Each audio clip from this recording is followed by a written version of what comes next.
అన్నం పుణ్యం ఎరిగిన నా బిడ్డను పట్టను పెట్టుకుంటావే.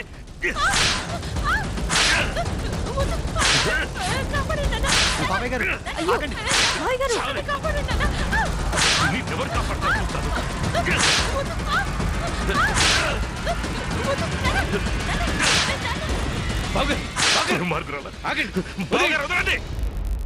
ఇది మీ ఇంటికి పట్టిన శని, మీ ఇంట్లో పుట్టిన రాక్షసి. ఈ రోజు దీన్ని బతకనివ్వరు బాబు గారు. ఇది బతుకుంటే ఇంకెంతమంది చంపేస్తుందో తెలీదు. తప్పుకోండి.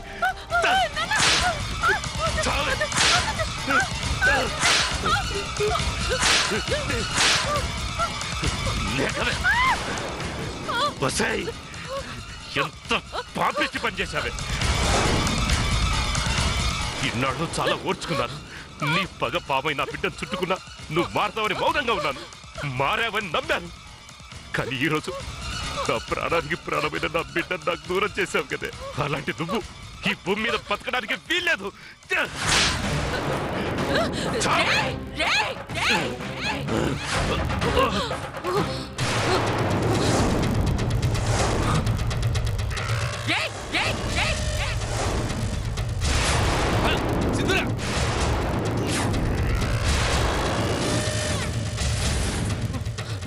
నన్నే కొడతావరా? ఈరోజు నా చేతుల్లో అయిపోయావరా?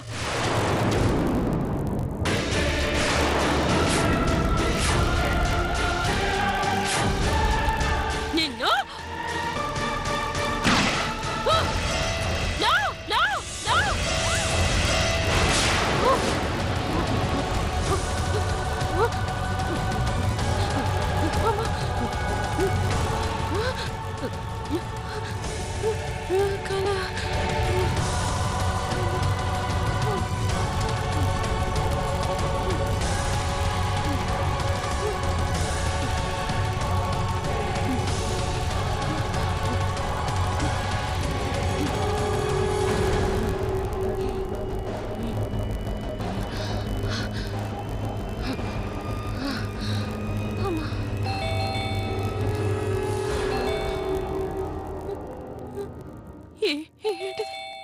వాడొచ్చాడా? బాబోయ్,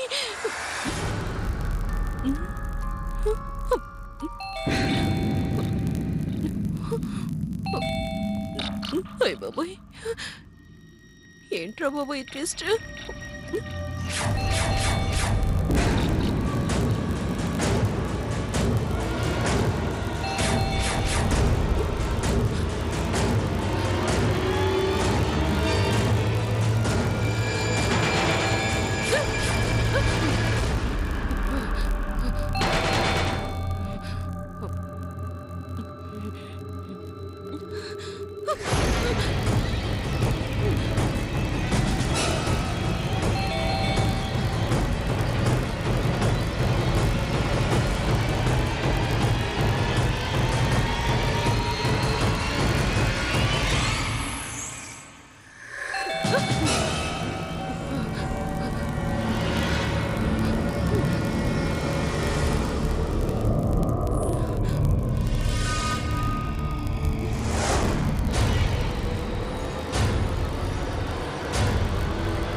వీడెందుకు వచ్చినట్టు?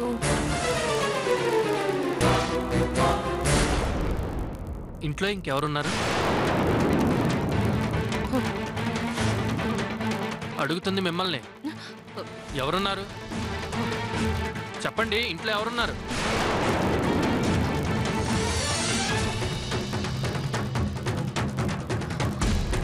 ఎవరమ్మా? కానిస్టేబుల్ నాన్నగారు. కానిస్టేబుల్? ఏంటయ్యా, ఏంటి ఇలా వచ్చావు? మిమ్మల్ని అర్జెంటుగా ఎస్ఐ గారు వసుంధర హాస్పిటల్కి రమ్మంటున్నారు. హాస్పిటల్గా? దేనికి? ఆ విషయాలన్నీ అక్కడికి వచ్చాక చెప్తామన్నారు. ఉన్న పలంగా ఎస్ఐ గారు మిమ్మల్ని తీసుకురమ్మన్నారు. దేనికంత అర్జెంటుగా రమ్మన్నారు? ఏం జరిగిందో చెప్పండి అయ్యా. లేదు సార్, నన్ను ఇంకేం అడగొద్దు. ప్లీజ్ బయలుదేరండి. విషయం ఏంటో చెప్పండి, హాస్పిటల్కి రమ్మంటున్నారు. అసలు ఏం జరిగిందో చెప్పు. సార్ అది ఏంటయ్యా నచ్చుకుతావు? అడుగుతుందా నిన్నే, చెప్పు. సార్ అది అది ఏం జరిగిందంటే అది మరి చెప్పవయ్యా ఏం జరిగిందో. సార్ అది అది మీ అబ్బాయికి కోడలికి యాక్సిడెంట్ జరిగింది సార్. యాక్సిడెంట్ జరిగింది సార్.